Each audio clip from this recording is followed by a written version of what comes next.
Welcome, podcast time with me. At nagbabalik nga po ang inyong lingkod sa likod ng boses na hindi mo maiintindihan kung babae ba o lalaki. Malito kayo. I am very happy to talk again and have this present to all of you guys ang topic na hindi naman ganun ka-substance. Pero dahil may nag-comment sa ating unang podcast na in-upload ko, sa mga hindi pa nakakapakinig, you can check and tune sa ating page and YouTube na may pinamagatang Number 1, Podcast Time, Random Thoughts, Begin. At nabanggit niya na nga dito, ano daw ang masasabi ko kay Bugoy na Koy-Koy? Mm, 'di ba? Di mo rin kilala, no? Same. Yan din yung tanong ko, sino siya? Pero dahil may isa na naman pong taong kinalikot ang natutulog kong small brain cells. Syempre, we did the search. We did the research para mayroon context pumasok sa pag-uusapan natin today. Sa aking pananaliksik, ito ang aking natuklasan. Bugoy na Koy is a Filipino singer, songwriter, and rapper. His real name is Jose Ariel Jimenez, and he was born on October 29, 1990. Not sure on this one, because when I did the Google search, merong lumabas din na February 16, 1990. So, Google search credit. And what surprised me, this man is a very famous. He has social media accounts, which I check his Instagram, and he has 409k followers. And when I also check his Facebook page, which seems to me inactive, this page has 716k followers. And not only that, his net worth is estimated to be around 5 to 8 million. And we are not talking about pesos. It's dollars. So 5 to 8 dollars million. Bala na kayo mag-convert kung magkano yan sa Philippine peso. This wealth comes from his music sales, live performances, merchandise, and other sources of income. And 34 years old guy making this amount, that is awesome. And now I'm asking it. I'm asking it again. Who are you, Bugoy? Why you are so famous? And the answer is, in the Philippines, Bugoy na Koy is a well-known performer who is renowned for his distinctive brand of hip-hop and alternative hip-hop songs. Hindi ko na pinakinggan yung mga songs na to, but I am sure this man put an effort to his craft. And he has the numbers, I can tell. And definitely people see his passion of his work. Good job. Job. For me, knowing and learning these things about my little research, he's actually a real man. That interests me now kasi when I check some post about him, seems may mga comment ang mga tao sa buhay niya. May ambag kayo? Charing. You see, in this discussion, we want to have the critical thinking mindset. Not being judgmental person, lalo na kung hindi naman tayo judge. Right?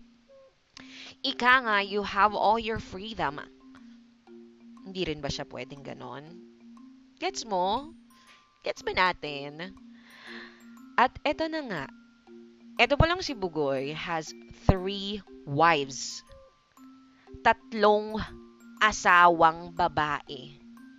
Tama po kayo. Tama ka nang narinig. At hindi lang yang etong tatlong babae na quote, asawa niya, magkakasama sa iisang bahay. I rather not share their names. Here our focus is about Bugoy. Okay? Malay mo sa next podcast ko, I'll be curious and I can do a simple research about them. Charis! Going back, ano ang masasabi ko about him? Paano ko magko-comment sa buhay niya? Sabihin niyo sa akin kung itong taong to is a very successful, he knows what he's doing in his life. He knows his goal. He knows his goal, objective in life na hindi ko alam sa mga nag-comment sa taong to negatively, harshly. Meron ba kayong katulad ng ganito? He is a successful man, bro.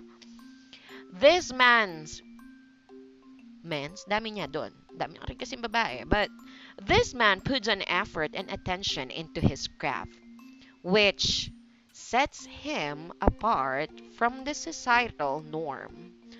Your expectations may not align with his values and morality, but I don't believe he deserves harsh criticism for earning money independently. Huy, hindi dahil nasa kanya na lahat at ikaw hirap na hirap pa din makamit yung mga gusto mo sa buhay, mamimeste ka at magko-comment at nang napaka-negative, personal attack, be. Yung mga nakita ko.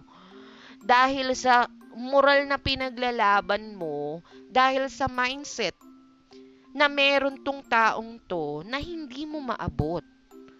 I am not a fan. I just did the research. I'm just stating the fact na nasa ugali na kasi nating mga Pilipino eh. Yung manghila pababa ng kapwa nila. Do you agree?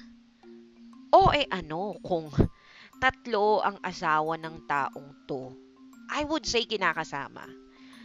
He brings food on their table, leisure, luxury, and many stops. So why are you so bother? Mind your own shit. Hindi ikakalubog ng taong yan yung mga walang kwenta mong say sa buhay niya. He has his own way. 'Di ba? Make your own. Ang dami kong nakilalang tao ng mga impokrito at impokrita.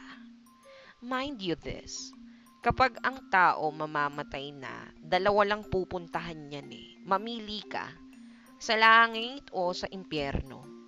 Your life, your choice. People you, no people, you have all the freedom you desire. Use it wisely. Take plenty of time to think things through. Perhaps now is the time for you to reconsider your life strategy. It's not always just about you. Address your insecurities or accept living with them for the rest of your life. And bago ko tapusin tong podcast to, iiwanan